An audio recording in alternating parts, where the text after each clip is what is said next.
Muy bien, vamos a iniciar esta mañana, mis hermanos. Voy a hacer una oración. Señor Dios, Padre Todopoderoso y Eterno, Señor mío, gracias una vez más, Señor, por estar reunidos aquí. Gracias, Señor, esta mañana le pido una bendición especial para mis hermanos y mis hermanas que están aquí, Señor. Gracias por la fidelidad que han mostrado al estudio, Señor. Yo sé, Padre bendito, que un día, Señor, al paso de los meses o los años, Señor, ellos también, Señor, estarán impartiendo su palabra, mi Dios, dándola a conocer, Señor, de una buena raíz, de una buena fuente, que es su Santísima Escritura. Mi Dios bendito, esta mañana, Señor, le agradezco el platillo que ha puesto delante de nosotros, Señor, porque es una bendición poder sentarnos a la mesa, Señor, y que usted, Señor, nos ministre. Padre bendito, que su nombre sea engrandecido y reconocido en todo el universo, Señor. Gracias por este tiempo, Señor.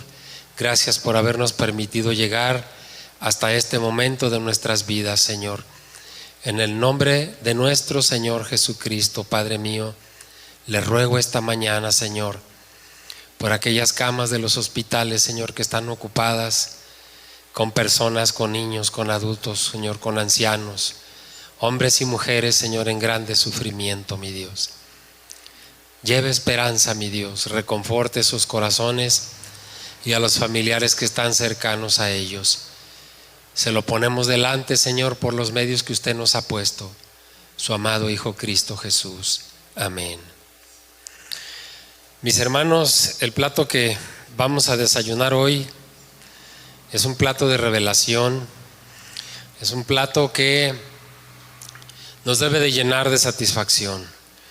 La semana pasada por ahí estuvimos viendo cosas importantes que vimos en los versículos 42 y 43, en donde nos dice que por ser los dedos de los pies en parte de hierro y en parte de barro cocido, el reino será en parte fuerte y en parte frágil.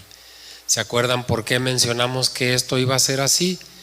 Porque los romanos estaban mezclados con una serie de razas, de etnias, que por una parte iba a ser fuerte el reino y por otra parte débil, precisamente por la unión con esas otras culturas.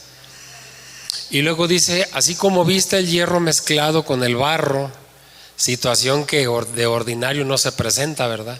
Porque el hierro no se mezcla con el barro. Dice, se mezclarán por medio de alianzas humanas, pero no se unirán el uno con el otro, porque no se pueden unir el barro y el hierro. Como el hierro no se mezcla con el barro.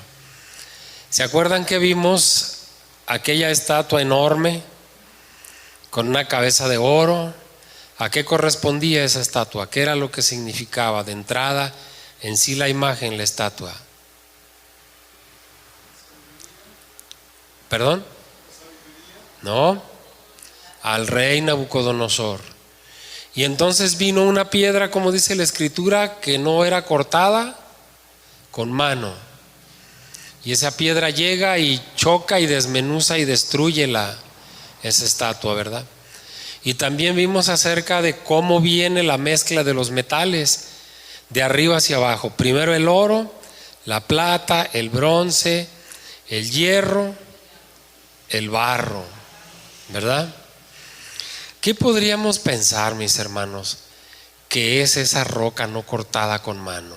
¿Qué fue lo que Dios envió?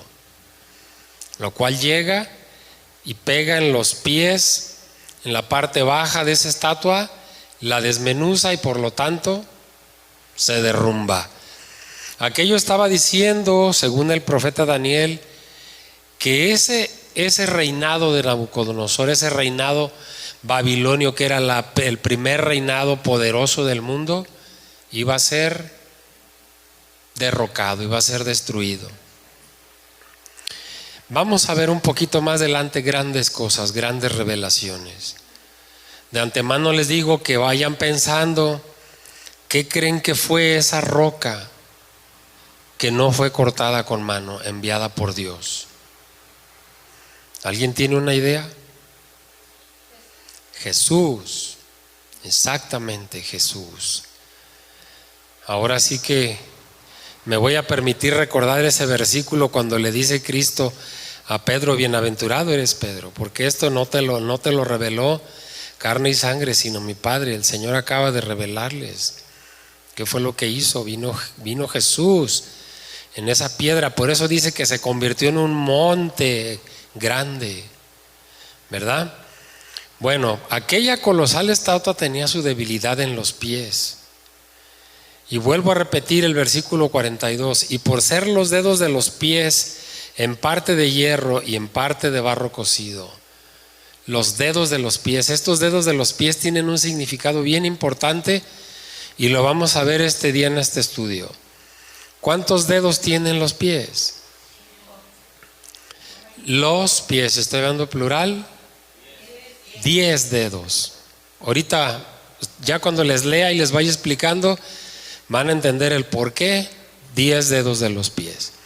Bueno, el Imperio Romano llegó a ser lo que fue a causa de la diversidad de los pueblos que lo integraban. Por eso iba a ser en parte fuerte y en parte débil. ¿Sí? Bueno, hoy vamos a comenzar con el versículo 44. Vamos ahí a Daniel capítulo 2, versículo 44. Que el Señor nuestro Dios derrame unción de su Espíritu sobre cada uno de nosotros para que podamos entender esto. Y dice lo siguiente: y en los días de estos reyes, el Dios del cielo levantará un reino que no será jamás destruido, ni será el reino dejado a otro pueblo. Desmenuzará y consumirá a todos estos reinos, pero Él permanecerá para siempre. ¿De quién tenemos una idea que nos está hablando el versículo? De Jesús, de Cristo el Mesías, el ungido de Dios. Dice: y en los días de estos reyes, el Dios del cielo levantará un reino que no será jamás destruido. En los días de estos reyes, ¿de cuáles reyes? De los que estamos viendo, por ejemplo, Nabucodonosor, y luego los medopersas, dijimos, ¿no? Y por ahí los otros reinos. Pero se refiere más específicamente a algo que vamos a ver enseguida y que tiene relación con esos 10 dedos de los que hablábamos. Importantísimo, este versículo 2:44 sin duda es de suma importancia para la interpretación total del capítulo 2. Este versículo ha sido el campo de batalla entre los intérpretes del libro de Daniel. Hemos de considerar las diferencias entre las distintas escuelas de interpretación antes de prestar atención a la exégesis de este versículo. Vamos a entrar en un punto a lo mejor un poquito tedioso, pero lo vamos a brincar en unos minutos. La expresión "y en los días de estos reyes" ha causado no pocos desacuerdos. Hace tiempo les hablé acerca de 2 grandes escuelas interpretativas de la mayoría, por no decir de toda la escritura, pero sobre todo de los textos de los libros proféticos. Una de ellas es la escuela amilenarista y la otra es la escuela premilenarista. Les voy a hacer un poco de memoria porque ya habíamos hablado en estudios pasados de esto. La escuela amilenarista, esa letra A al principio de otra palabra, esa letra A es un prefijo griego que significa sin. El ateo es sin Dios, es A, el prefijo A, y teo de teos, Dios, sin Dios. El agnóstico, ahí está la letra, es sin. Ese agnóstico viene del vocablo griego gnosis, que significa conocimiento. Entonces el agnóstico es alguien sin conocimiento. No es que no lo sepa, es alguien que se declara no tener el conocimiento suficiente para algún debate. Entonces, esta escuela amilenarista, A significa sin, milenarista milenio, sin milenio. Los amilenaristas dicen que no va a haber un milenio, que Jesús no va a vivir, no va a venir a reinar primero 1000 años, como nos dice la Escritura. ¿De dónde lo sacan ellos? Le dan otro tipo de interpretación, entre alegórica y entre espiritualizar la Escritura, y llegan a esa deducción. Después viene otra escuela, que es la escuela premilenarista. La escuela premilenarista es todo lo contrario. La escuela premilenarista dice que sí va a haber un milenio, que Cristo va a venir a reinar 1000 años y después de ahí vendrá la eternidad. Entonces yo les pregunto, después de haberles dado esta información, ¿a qué escuela pertenecemos nosotros? ¿Creemos que va a haber un milenio donde va a reinar Cristo o no va a haber un milenio? Entonces, ¿a qué escuela pertenecemos? Pertenecemos a la escuela premilenarista, ¿correcto?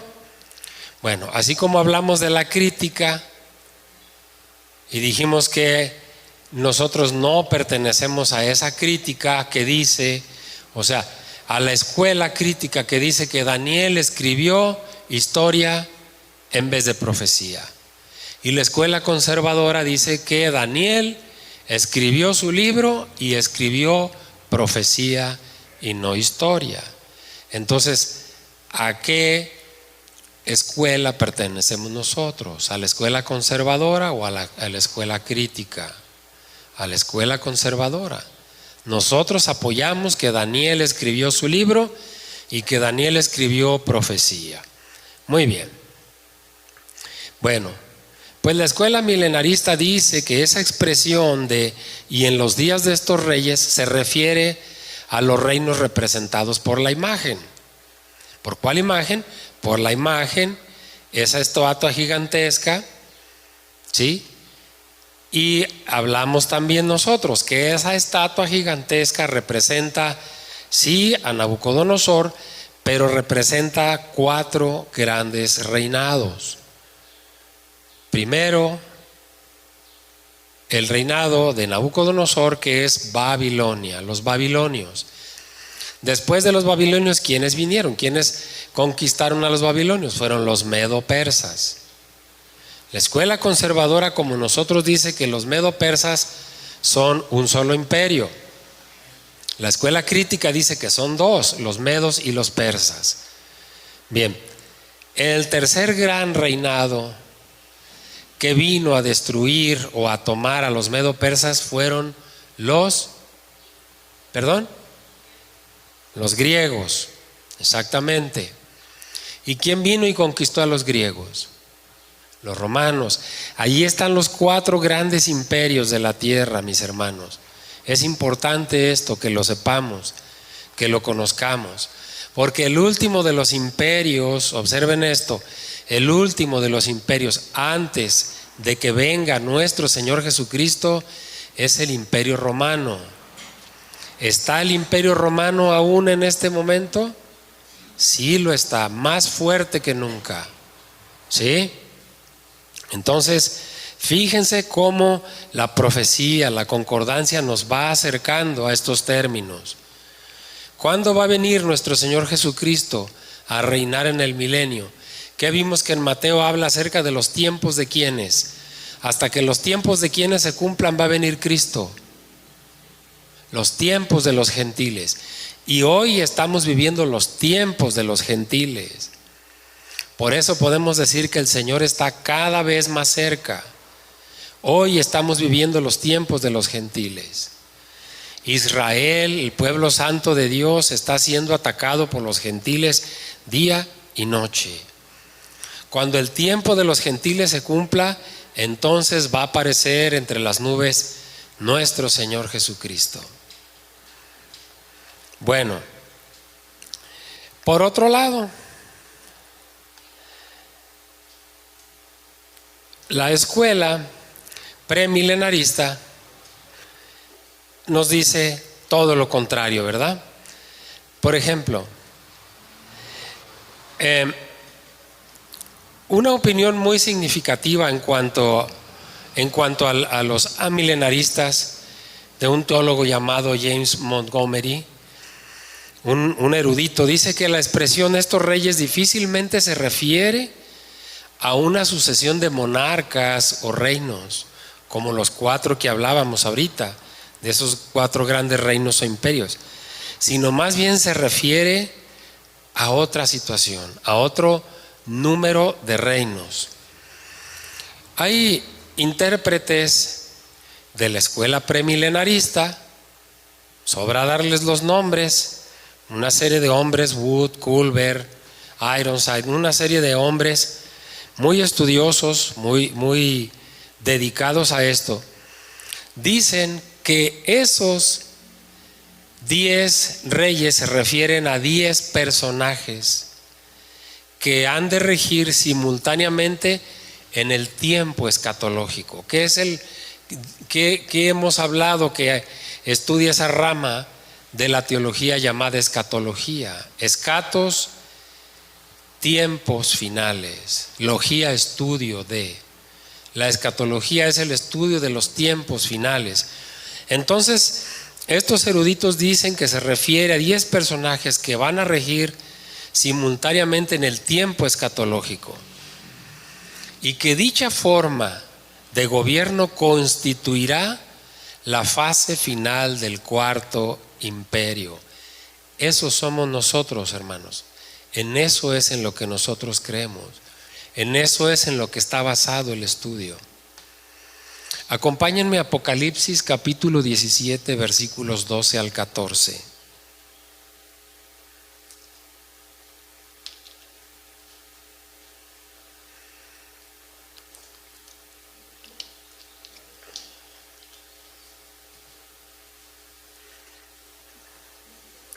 Apocalipsis capítulo 17, versículos 12 al 14. Observen: y los 10 cuernos que has visto son 10 reyes que aún no han recibido reino. Estamos hablando de los tiempos finales. Pero por una hora recibirán autoridad como reyes juntamente con la bestia. Acuérdense que los tiempos de Dios no son los tiempos del hombre. Ya hemos hablado y visto el versículo de Pedro donde habla acerca de que 1000 años son como un día para el Señor.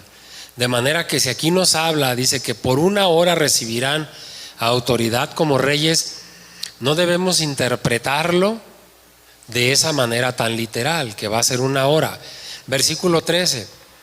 Estos tienen el mismo propósito y entregarán su poder y su autoridad a la bestia. Estos 10 reyes, es obvio que si son 10 reyes van a ser 10 reinos. Estos 10 reyes, estos 10 reinos se van a unir a la bestia. Le van a entregar todo su poder y autoridad a la bestia para luchar contra el Mesías de Dios. Versículo 14. Y pelearán contra el Cordero. ¿Quién es el Cordero? De sobra lo sabemos. Pelearán contra el Cordero y el Cordero los vencerá, porque Él es Señor de señores y Rey de reyes. Y los que están con Él son llamados elegidos y fieles. Esa es nuestra lucha, llegar a ese punto. Llegar a estar con Él para ser elegidos, llamados elegidos y fieles. Observen esta frase del versículo 14, porque Él es Señor de señores y Rey de reyes. Ya lo hemos mencionado también, pero ¿alguien recuerda qué significa Jehová? Yahvé en hebreo, Jehová en griego. Pero ¿qué significa Jehová? Ese es el nombre del Señor en hebreo. Es el nombre del Señor, de Jehová Dios Altísimo, o de Yahweh en el hebreo, el que es, el que era y el que ha de venir. Ok. Pero ya los griegos nos dieron el nombre de Jehová para poderlo entender un poco mejor nosotros. Jehová significa Señor. Y déjenme decirles algo relevante. En muchas partes de la Escritura vemos repetirse mucho esa parte, esa frase: Rey de reyes y Señor de señores, o Señor de señores y Rey de reyes, en ese orden como está en el versículo 14. En el contexto histórico, mis hermanos, de la Escritura, tanto en los hebreos como en los griegos, pero sobre todo en los hebreos, nosotros hemos oído hablar de la autoridad del rey. Era la máxima autoridad, ¿verdad? Déjenme decirles que un señor era ligeramente encima de un rey. Así de ese tamaño es esa palabra, Señor. Por eso Jehová es el Rey de reyes y Señor de señores. Es la autoridad máxima, absolutamente máxima, por encima de los reyes. Porque Él no solamente, fíjense lo específico de la Escritura, Él no solamente es Rey de reyes, es Señor de señores. O sea, está por encima aún de los reyes. Acuérdense, Jehová significa Señor. Bueno, generalmente estos intérpretes apelan al hecho de Daniel 7. Vamos a Daniel 7. Daniel 7 y vamos a leer del versículo 24 al 27. Daniel 7. ¿Qué dijimos? Que del capítulo 2 al 7 va dirigido ¿a quiénes? A los gentiles, a todos nosotros. Daniel capítulo 7, versículos 24 al 27. Y los 10 cuernos significan que de aquel reino se levantarán 10 reyes, y tras ellos se levantará otro, el cual será diferente de los primeros, y a 3 reyes derribará. Y hablará palabras contra el Altísimo, y a los santos del Altísimo quebrantará, y pensará en cambiar los tiempos y la ley, y serán entregados en su mano hasta tiempo y tiempos y medio tiempo. Pero se sentará el juez y le quitará su dominio para que sea destruido y arruinado hasta el fin. Versículo 27. Y que el reino y el dominio y la majestad de los reinos debajo de todo el cielo sea dado al pueblo de los santos del Altísimo, cuyo reino es reino eterno, y todos los dominios le servirán y obedecerán. Ahorita, leyendo estos versículos del capítulo 7, no podemos entender muchas cosas, pero conforme nos vayamos acercando, vamos a ir entendiendo qué significa esta profecía. Aquí nos dice: y los 10 cuernos significan que de aquel reino se levantarán 10 reyes. Aquí estamos viendo otra vez el número 10, entre cuernos y entre reyes, ¿sí? Y tras ellos se levantará otro, el cual será diferente de los primeros, y a 3 reyes derribará. Ahorita no lo podemos entender, lo vamos a entender más adelante. Yo me adelanto un poco, está hablando del anticristo. Y hablará palabras contra el Altísimo, y a los santos del Altísimo quebrantará. Y pensará en cambiar los tiempos y la ley. Y luego dice: y serán entregados en su mano hasta tiempo y tiempos y medio tiempo. Les voy a adelantar un poco. Este hasta tiempo y tiempos y medio tiempos significan 3 años y medio. La gran tribulación va a durar 7 años, mis hermanos. Y es sabido que durará, o sea, el periodo de la gran tribulación durará 7 años. Pero esos 3 años y medio van a ser el periodo de la gran tribulación. Y ese un tiempo es un año, y tiempos son 2 tiempos. Ahí están 3. Y luego dice: y medio tiempo. 3 tiempos y medio, 3 años y medio. Ahorita no me voy a adentrar demasiado en eso. Tal vez alguien dirá: a ver, ¿y cómo deducen que se refiere a 3 años y medio?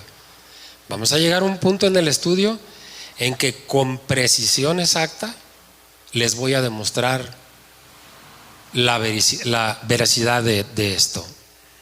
Bueno, este pasaje de Daniel capítulo 7, versículos 24 al 27, es un pasaje paralelo a lo que estamos viendo, al segundo capítulo de Daniel, versículos 36 al 45. Acabamos de leer el 44, ¿sí? Es un pasaje paralelo. Nos están hablando prácticamente de lo mismo. De modo que los 10 cuernos en la cabeza de la cuarta bestia equivalen a los dedos de los pies de la imagen y a su vez a los 10 reyes mencionados en 2:44 y en 7:24. Fíjense la concordancia de esto, fíjense lo maravilloso del estudio a profundidad. Los 10 cuernos de la cuarta bestia equivalen a los 10 dedos de los pies de la imagen y también a los 10 reyes que acabamos de mencionar en el 2:44. La segunda frase de este versículo 44 es importante en este versículo por la afirmación de que dice: el Dios del cielo levantará un reino que no será jamás destruido. ¿De qué está hablando? Sin duda alguna, es una verdad gloriosa, exactamente, conmovedora. Y en un contraste con todos los reinos humanos representados por la estatua, el reino de Dios se levantará para no ser destruido jamás. Jamás.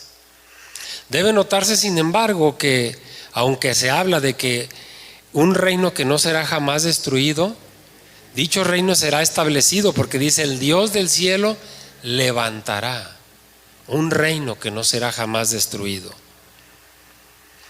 ¿Cuándo? En un momento dado de la historia. Ese tiempo va a llegar, hermanos. Nadie lo conoce con precisión. Se ha profetizado tanto a través de los siglos, que en tal año, por ejemplo, en el caso de los testigos de Jehová, hicieron una serie de profecías antes de la venida de Cristo, después de la venida de Cristo. Y cuando vino la Primera Guerra Mundial, por ahí en julio no recuerdo bien el año, alguien declaró y dijo: ya ven, ahí está, ya viene el Señor. Pero no, el Señor todavía faltan cosas por cumplir para que vuelva a venir, ¿verdad? Bueno, pues en un momento dado de la historia se va a presentar esto. Tal vez no nos toque verlo a nosotros, pero conservaremos la esperanza, ¿verdad? La referencia es sin duda al reino glorioso de Cristo, que se describe en muchísimos pasajes del Antiguo Testamento. Miren, acompáñenme a Isaías capítulo 35, pongan una separación ahí en el capítulo 2 de Daniel y vamos a Isaías 35, le voy a dar lectura a los versículos 1 al 6.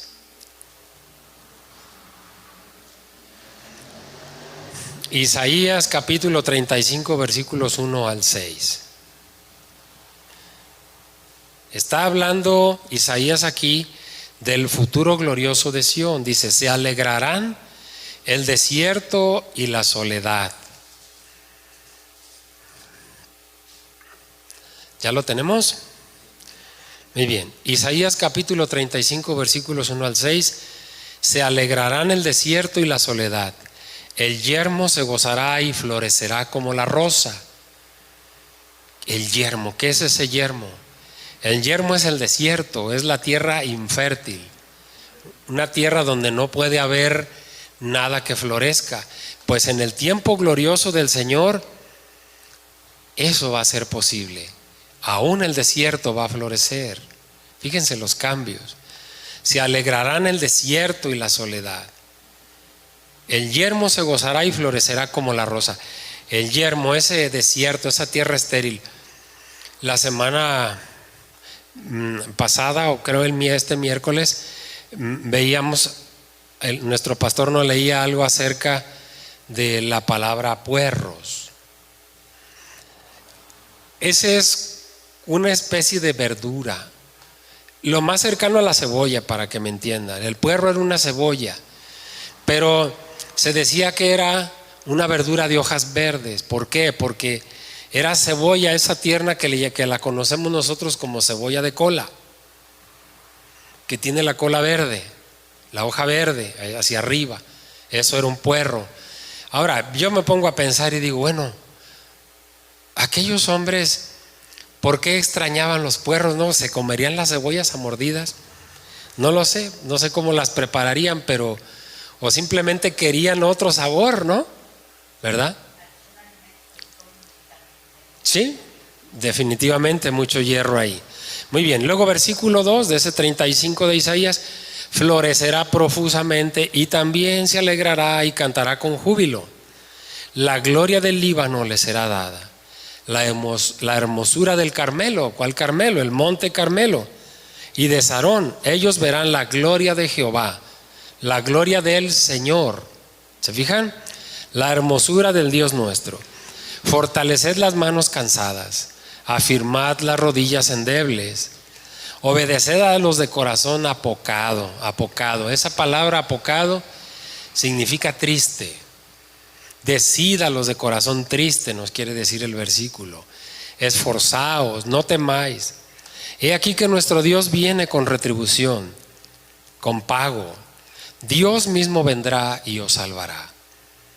Hemos mencionado en otros estudios, siempre, mis hermanos, es muy alentador, siempre que ustedes vean en un versículo que aparece esa frase, Dios mismo, en el original significa Dios mismo y ningún otro. Fíjense qué hermoso. Dios mismo y ningún otro. Entonces, con pago, Dios mismo y ningún otro vendrá y os salvará. Esa palabra apocado, en una ocasión, estando yo con una de mis hermanas, que tiene un puesto de cosméticos en un tianguis,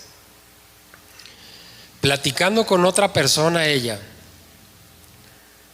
alguien que llegó a darle estudio bíblico, allí al paso andan evangelizando, y le pregunta a mi hermana y le dice que es casi una aberración lo que voy a decir.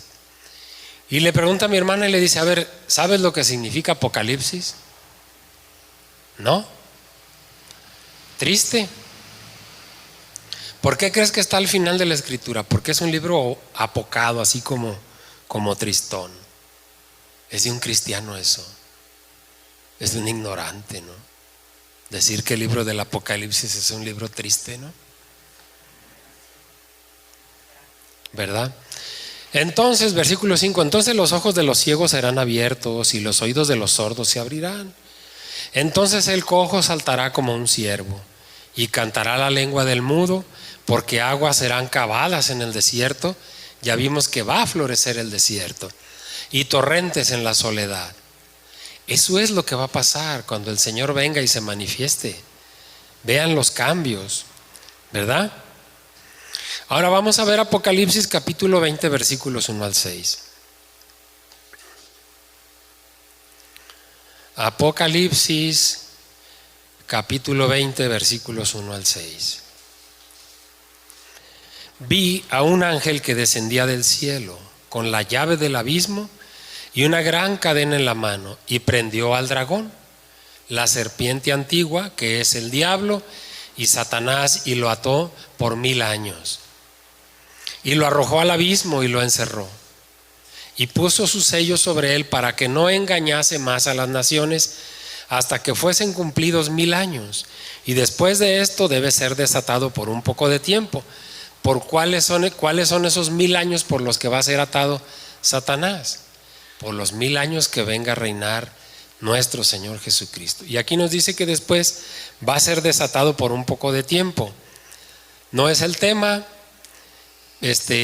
para entrar en ese punto, el por qué 1000 años y por qué va a ser desatado, pero en un momento lo vamos a ver, en su momento lo vamos a ver. Versículo 4: y vi tronos, y se sentaron sobre ellos los que recibieron facultad de juzgar. Y vi las almas de los decapitados por causa del testimonio de Jesús y por la palabra de Dios, los que no habían adorado a la bestia ni a su imagen, y que no recibieron la marca en sus frentes ni en sus manos, y vivieron y reinaron con Cristo 1000 años. Aquí está otra vez hablando el milenio. Versículo 5: pero los otros muertos no volvieron a vivir hasta que se cumplieron los 1000 años. Esta es la primera resurrección. Yo no sé si ya sabían, mis hermanos, que hay 2 resurrecciones. Esta es la primera. Bienaventurado y santo el que tiene parte en la primera resurrección. La segunda muerte no tiene potestad sobre estos, sino que serán sacerdotes de Dios y de Cristo y reinarán con Él 1000 años. Esa es nuestra esperanza. El Mesías va a venir a reinar. ¿Cuándo? ¿Cuándo acabamos de decir? Cuando se cumplan los tiempos de los gentiles. Cuando se cumplan los tiempos de los gentiles va a venir el Señor. Es evidente que el punto principal, crucial de la interpretación del pasaje tiene que ver con el cuándo del establecimiento del reino. Y también es evidente que dicho acontecimiento está estrechamente relacionado con la piedra que muele o tritura aquella imagen, aquella estatua que veía en sus sueños Nabucodonosor. Tiene que ver estrechamente con esa piedra no cortada de mano. ¿Sí? En la opinión de muchos teólogos dice que la piedra que destruye la imagen representa lo ocurrido en la primera venida de Cristo, particularmente en el establecimiento de la iglesia. De modo que según este punto de vista el reino y la iglesia son equivalentes. Vámonos con calma, no estamos diciendo que somos nosotros. Dicha posición necesariamente requiere la creencia de que la iglesia fue el instrumento principal en la destrucción del cuarto imperio, a saber, Roma. Estamos hablando de esos teólogos amilenaristas, ellos creen en esto. Pero es muy simple, miren, dicen que el instrumento principal en la destrucción del cuarto imperio fue la iglesia. La iglesia no existía en ese entonces. La iglesia existió a partir de Hechos 1:8, cuando vino nuestro Señor Jesucristo. Entonces se instituye la iglesia. ¿Sí? Vamos a ver la parte contraria para que nos identifiquemos en dónde estamos nosotros. Intérpretes premilenaristas dicen, la opinión de ellos es que la piedra que derriba y destruye la estatua simboliza o representa la segunda venida de Cristo, quien vendrá a la tierra y establecerá su reino mesiánico. Ese reino no será jamás destruido y una vez completado su aspecto histórico continuará para siempre, eternamente, más allá de las barreras del tiempo. En eso es en lo que nosotros creemos. Nosotros creemos que Cristo va a venir a reinar y que eso tiene que ver porque más adelante vamos a ver en Daniel y en otros libros, escribe porque lo que viene es para los tiempos finales. En muchas partes de la profecía aparece eso. Aquellos que sostienen, de la escuela milenarista, que sostienen que la piedra que hiera la estatua es la primera venida de Cristo, ofrecen varias razones. Las vamos a ver y vamos a ver también las razones de la escuela premilenarista y otra vez vamos a vernos nosotros dónde nos ubicamos. Los que dicen que no va a haber milenio dicen que el cuarto reino, o sea Roma, existía cuando Cristo vino a la tierra. Sí, es cierto.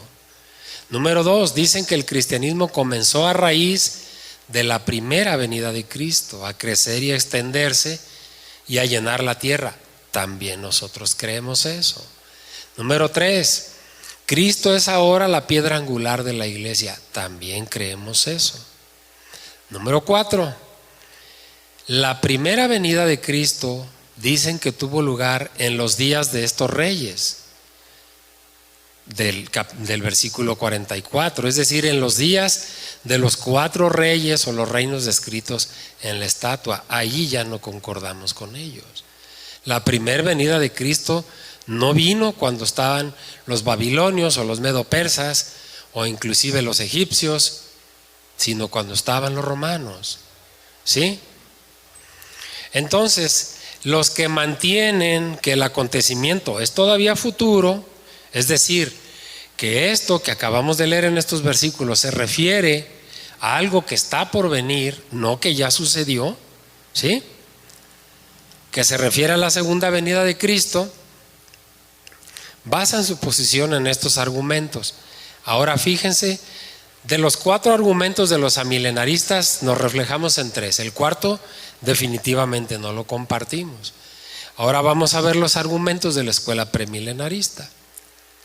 Número 1, dice que Cristo no destruyó al Imperio Romano en su primera venida.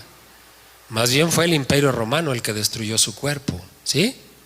Bueno, por tanto, la destrucción es aún futura, no sucedió antes, va a suceder. Número 2, la piedra que convertirá, la piedra se convertirá en una montaña y de pronto, catastróficamente y de modo gradual, comenzando en la primera venida de Cristo.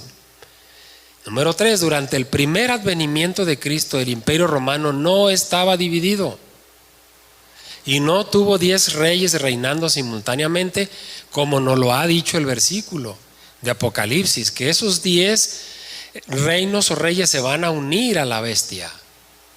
Eso no ha sucedido. Eso es aún futuro, ¿correcto?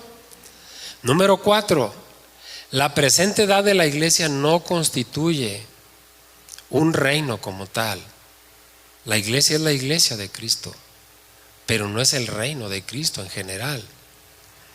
Número 5,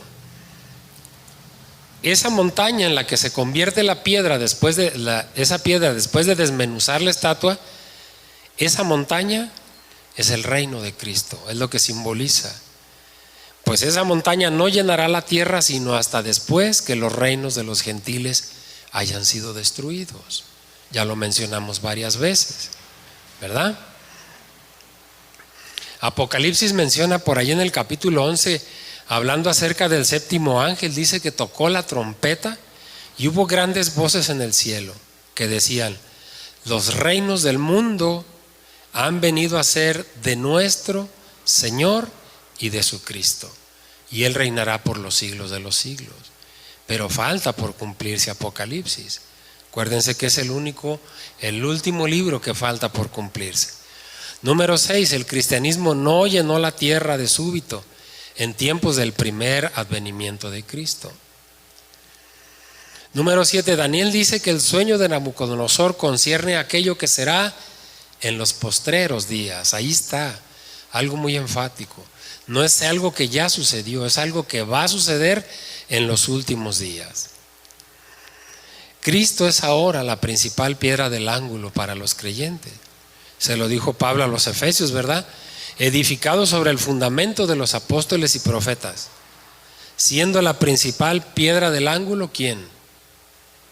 Jesucristo, ¿verdad?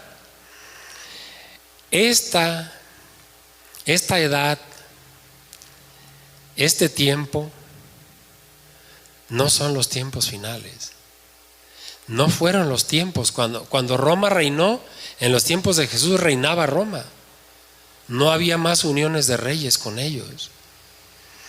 El estudio de estas 2 líneas de pensamiento que acabamos de ver, amilenaristas y premilenaristas, de ese estudio se desprende una conclusión. Podríamos decir 2. Si la piedra, que es Cristo, hirió a la estatua que representa los reinos de los gentiles en su primera venida, entonces la posición de los amilenaristas es correcta. Pero si por el contrario la piedra, que es Cristo, herirá en un futuro a la imagen, que son los reinos de los gentiles, en su segunda venida, entonces el premilenarismo tiene la posición correcta. Esos reinos todavía no se presentan. Van a hacer unión con él. El anticristo no ha venido, ¿sí? El problema debe resolverse mediante una hermenéutica coherente. Acuérdense, reglas de la hermenéutica. La Biblia es su propio intérprete. La primera interpretación de la escritura debe ser literal, tal cual está escrita, sabiendo que la escritura contiene las llamadas figuras literarias, metáforas, símiles, alegorías, todas esas cosas, ¿no? Entonces no debemos dejarnos llevar. Por eso es importante leer y leer varias fuentes, para no irnos con la primer fuente, la primer corriente que nosotros leamos, porque nos podemos ir en esa idea. Entonces, no dejarnos ir por la primera idea que vemos o que leemos o que se nos comunica, sino investigar. ¿Qué decía en la Escritura? Sed como el pueblo de Berea, porque les gustaba investigar, saber a fondo si era en verdad palabra de Dios. Otro aspecto al que es necesario prestar consideración es la relación estrecha que existe entre los capítulos 2 y 7 que mencionamos. Si se acepta que estos dos pasajes son paralelos, entonces tenemos que decir que tiene que ver con la etapa final del poderío gentil, el versículo 7. Se hace necesario contestar algunas preguntas para este tema. En el capítulo 7, la aparición del cuerno pequeño, yo pregunto, ¿es pasada o es futura? A ver, la aparición del cuerno pequeño en Daniel 7 es futura, exactamente, es futura. ¿Cuándo en el Imperio Romano hubo 10 reyes gobernando simultáneamente? Nunca. ¿Por qué? Porque es futuro. ¿Sí? ¿Cuándo en la historia del Imperio Romano Dios se opuso a un 10º rey? ¿No? ¿Sí?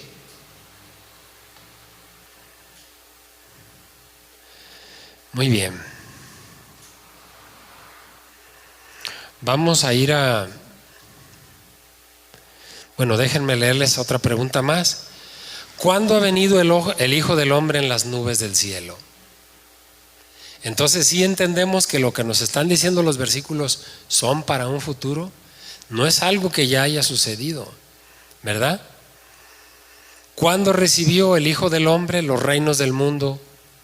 ¿Y cuándo ha sido obedecido por todos los dominios? Todavía no. Daniel 7:14 dice: y le fue dado dominio y gloria y reino para que todos los pueblos, naciones y lenguas le sirvieran. Es a futuro. ¿Cuándo recibieron los santos un reino? No. Entonces el versículo está lleno de profecía, obviamente para los últimos tiempos. ¿Cuándo ha ocurrido la destrucción del anticristo? Daniel 7:11 dice: yo entonces miraba a causa del sonido de las grandes palabras que hablaba el cuerno. Miraba hasta que mataron a la bestia y su cuerpo fue destrozado y entregado para ser quemado en el fuego. Eso no ha sucedido. Y luego el versículo 26 dice: pero se sentará el juez y le quitarán su dominio para ser destruido y arruinado hasta el fin. ¿A quién? Al anticristo. Entonces, si estas preguntas se responden a la luz del texto bíblico con sensatez, la conclusión más natural es que el establecimiento del reino mesiánico es un acontecimiento que todavía no sucede, es a futuro. Y esto va a coincidir con el regreso primeramente físico. ¿Qué dice la Escritura? Que todo ojo le verá. Entonces, viene un regreso físico y por lo tanto visible, literal y judicial de Cristo a la tierra. ¿Por qué judicial? Porque viene a juzgar, viene a un juicio. Una conclusión a la que puede llegarse por medio del estudio del texto es que el Dios del cielo establecerá su reino con un carácter de universal. Los reinos humanos son corrupción, injusticia, materialismo, idolatría, carnalidad, y pasan. Pasa un reino y viene otro, y pasa un gobierno y viene otro, y pasa un gobierno y viene otro. Pero va a ser todo lo contrario con el reino del Mesías. Ya no va a haber otro. Va a ser un solo reino, ¿verdad? Dios establecerá su justicia sempiterna y todo el universo será lleno del conocimiento de Jehová. Así lo dice Habacuc, ¿no? Que toda la tierra será llena del conocimiento y de la gloria de Jehová. ¿Se acuerdan que también en su momento vimos esa palabra sempiterno? Porque está la palabra eterno y está la palabra sempiterno. Eterno significa que no tiene principio ni fin. Sempiterno significa que tiene un principio, pero no tiene fin. ¿Sí? El reino de Cristo es sempiterno, por eso, porque tuvo un principio. Cristo tuvo un principio como hombre aquí en la tierra, pero no tiene fin. Él es eterno. ¿Sí? Jehová el Dios Altísimo es eterno por siempre. Él no tuvo ni principio ni tiene fin.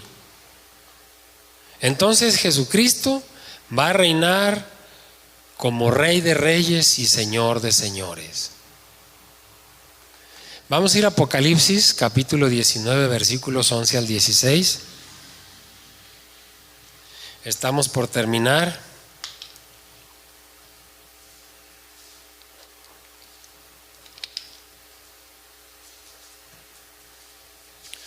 Apocalipsis capítulo 19 versículos 11 al 16. Entonces vi el cielo abierto, y he aquí un caballo blanco, y el que lo montaba se llamaba Fiel y Verdadero, y con justicia juzga y pelea. Perfectamente sabemos de quién está hablando, quién es este personaje. Sus ojos eran como llama de fuego, y había en su cabeza muchas diademas. Y tenía un nombre escrito que ninguno conocía sino él mismo. Estaba vestido de una ropa teñida de sangre, y su nombre es el Verbo de Dios. ¿Se acuerdan que dice Juan 1:1? Y en el principio era el Verbo, y el Verbo era Dios, y el Verbo estaba con Dios. Versículo 14, y los ejércitos celestiales, vestidos de lino finísimo, blanco y limpio, le seguían en caballos blancos. De su boca sale una espada aguda para herir con ella a las naciones, y las regirá con vara de hierro. Y él pisa el lagar del vino del furor y de la ira del Dios Todopoderoso, y en su vestidura y en su muslo tiene escrito este nombre: Rey de Reyes y Señor de Señores. Señores por encima aún del rey, de cualquier rey.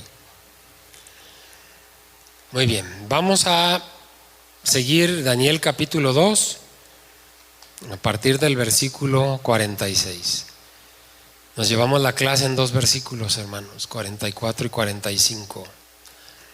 Versículo 46 y 47, donde Daniel es honrado por Nabucodonosor.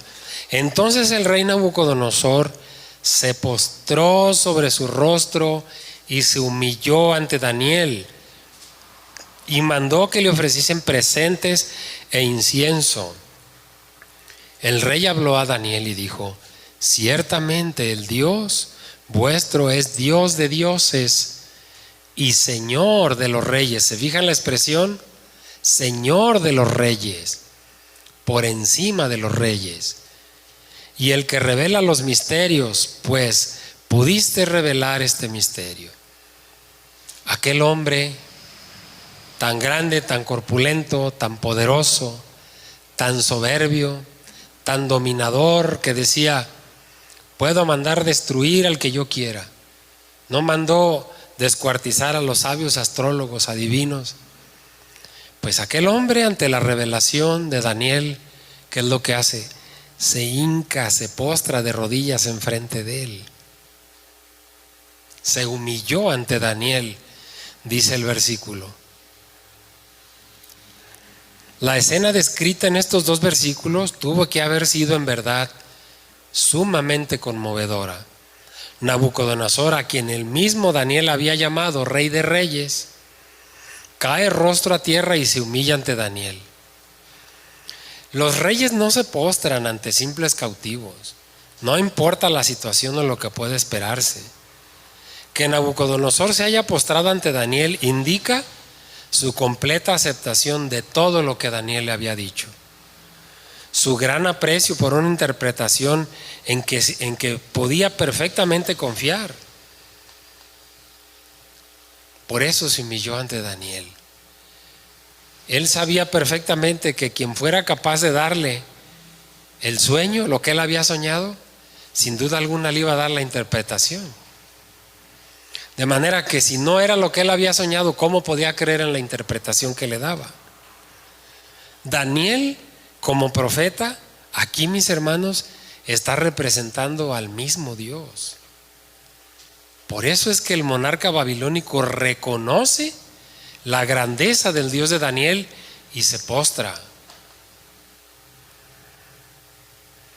En el versículo 47 dice: el rey habló a Daniel y dijo: ciertamente el Dios vuestro es Dios de dioses y Señor de los reyes, y el que revela los misterios, pues pudiste revelar este misterio. Nabucodonosor reconoce plenamente la superioridad del Dios de Israel por encima de todos los dioses babilónicos, llamándolo Dios de dioses, Señor de reyes, y también dice que Él es el revelador de misterios. Reconoce también que Daniel había sido usado como un instrumento de Dios. Versículos 48 y 49 solo los vamos a leer. Entonces el rey engrandeció a Daniel y le dio muchos honores y grandes dones, y le hizo gobernador de toda la provincia de Babilonia y jefe supremo de todos los sabios de Babilonia. Y Daniel solicitó al rey y obtuvo que pusiera sobre los negocios de la provincia a Sadrac, Mesac y Abednego, y Daniel estaba en la corte del rey. ¿Se fijan cómo Dios premia la fidelidad? ¿Qué hicieron estos hombres cuando se vieron en peligro y Daniel le pidió tiempo al rey? ¿Para qué le pidió ese tiempo? Para orar. ¿Y qué les dijo a sus amigos, a sus compañeros, Sadrac, Mesac y Abednego? Que pidieran misericordias al Dios del cielo para que pudieran darle la interpretación al rey. Aquí está el premio, aquí está la recompensa de Dios, mis hermanos, a la fidelidad de estos jóvenes. No puedo decir de estos hombres, de estos jóvenes. ¿Cuántos años tendría Daniel para ese entonces? ¿Cuántos? Alrededor de 20 años, 16, 17 años, más los 3 de estudio, de capacitación que les dieron, alrededor de unos 20 años. ¿Cuántos años tenía Daniel cuando escribe este libro? En el año 535 a.C. Era un anciano, tenía 89 años de edad. ¿Cuánto tiempo caminó este hombre en el Señor? ¿Dónde creen que está este hombre? ¿O dónde creen que vaya a estar? ¿Irá a ser junto con aquellos otros grandes hombres del Antiguo Testamento y del Nuevo Testamento?